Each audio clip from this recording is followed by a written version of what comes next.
अभी अभी दिल्ली के मुख्यमंत्री अरविंद केजरीवाल को लेकर बड़ी खबर अपडेट सामने आ रही है। अरविंद केजरीवाल को लगे 5 बड़े झटके। स्वाति मालीवाल केस में सुधांशु त्रिवेदी ने केजरीवाल से किए बड़े सवाल। आम आदमी पार्टी की राज्यसभा सांसद स्वाति मालीवाल से बदसलूकी के मामले को लेकर भारतीय जनता पार्टी के प्रवक्ता सुधांशु त्रिवेदी ने सीएम केजरीवाल पर कई आरोप लगा दिए। बीजेपी प्रवक्ता सुधांशु त्रिवेदी ने प्रेस कॉन्फ्रेंस करते हुए कहा कि आम आदमी पार्टी प्रमुख अरविंद केजरीवाल के घर पर हुई घटना की पार्टी की असलियत को उजागर करती है।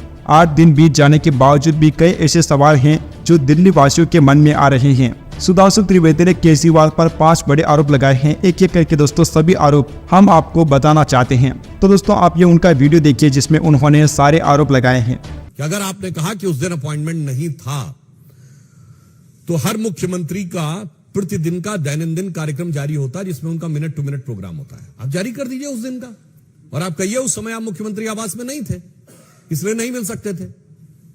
नहीं तो स्वीकार करिए कि मैं मुख्यमंत्री आवास में था और नहीं मिलना चाहता था। अब आइए बात, आपने कहा कि अपॉइंटमेंट नहीं था, तो नेक्स्ट क्वेश्चन पॉइंट नंबर 3, आप कहिए कि अपॉइंटमेंट लिस्ट जारी कर दीजिए कि हमने अपॉइंटमेंट ही नहीं दिया हुआ था। Then comes the 4th question, appointment नहीं था तो वो अंदर कैसे आ गई ड्राइंग रूम तक? हम और आप में से कोई भी जाए, किसी मुख्यमंत्री के यहां अपॉइंटमेंट नहीं है तो आप गेट से लौटा दिए जाएंगे। वो अंदर कैसे पहुंची इसका आप जवाब दे दीजिए। और केजरीवाल जी सिर्फ मुख्यमंत्री नहीं, उनके बाद वो जेड सिक्योरिटी है भाई।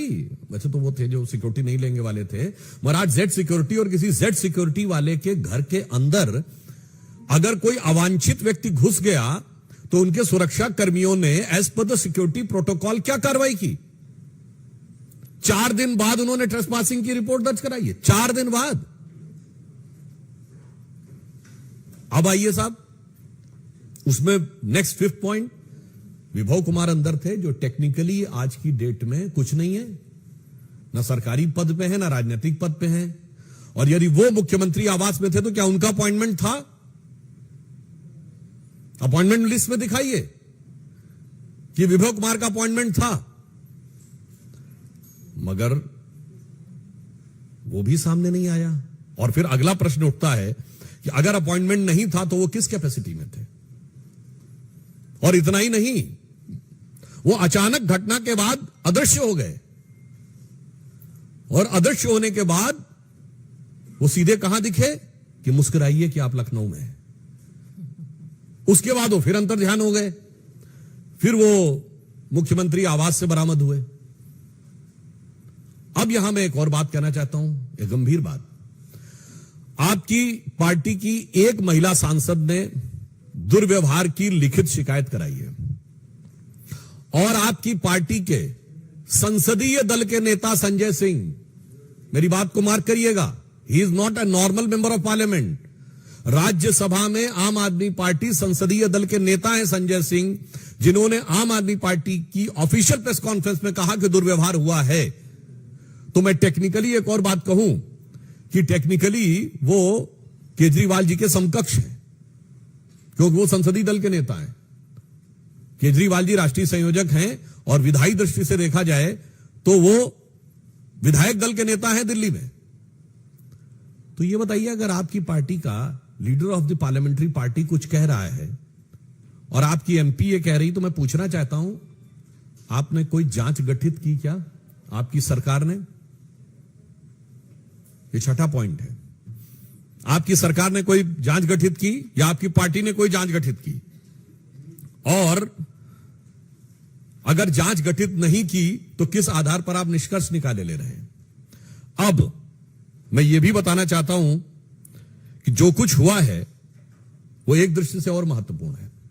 आप सब लोगों ने कई बार सुना होगा, किसी राज्य में जिस दल की सरकार हो तो दूसरे दल के सांसद के साथ कई बार दुर्व्यवहार होने की घटनाएं आई हैं प्रकाश में।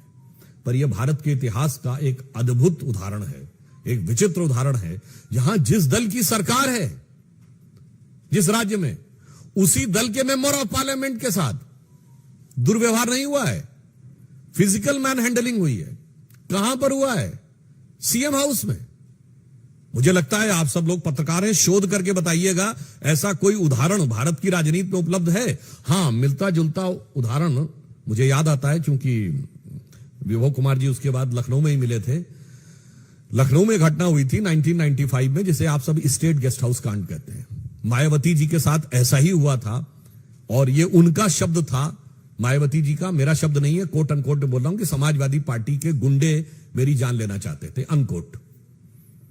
और उनके साथ हाथापाई हुई थी, दुर्व्यवहार हुआ था, जिसे हम सब स्टेट गेस्ट हाउस कांड के रूप में जानते हैं।